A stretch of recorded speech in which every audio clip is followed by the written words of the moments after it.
un collant cher pour cacher les poils des jambes, un dentier sur mesure bien fixé, une robe de vieille dame enfilée, et une paire de lunettes de lecture pour finir. La nounou parfaite est née. Daniel c'est le genre de père catastrophe, qui enchaîne les bourdes sans jamais en tirer de leçon. Sa femme en peut plus, et demande le divorce sans hésiter. Mais Daniel peut pas se résoudre à perdre sa famille.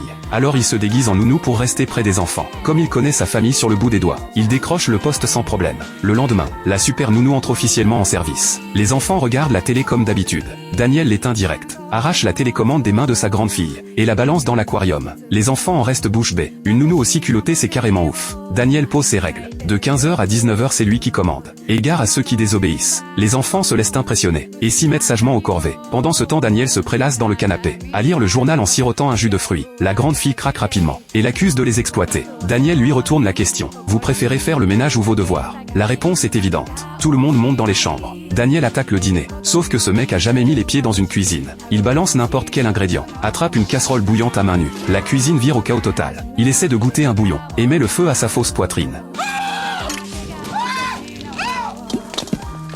L'ex-femme va rentrer d'une minute à l'autre. Il commande une livraison en urgence, et dresse tout le repas impeccablement. Miranda rentre, apprend que les devoirs sont faits, et est déjà ravie. Quand elle voit le dîner qui l'attend, elle est carrément soufflée. Première journée bouclée avec succès. Daniel prend le bus pour rentrer, et se retrouve même à faire de l'effet au chauffeur.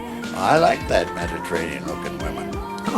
Dans les jours qui suivent, Daniel en tant que nounou, fait du vélo avec les enfants, joue au foot avec eux, tout ce qui peut les faire sourire. Il apprend même à cuisiner pour eux, mais ça dure pas. Le fil ouvre la porte des toilettes, et tombe sur Daniel qui urine debout. Oh my God! Chris! Wait! Le gamin court chercher sa sœur, et lui dit qu'il y a quelque chose de bizarre avec la nounou. Daniel les rattrape en panique, et essaie de tout expliquer. La sœur attrape une raquette de tennis sur ses gardes, mais un juron qui sort de la bouche du fil, fait lâcher Daniel qui reprend sa vraie voix. Watch your mouth, young man. Dad? Yeah.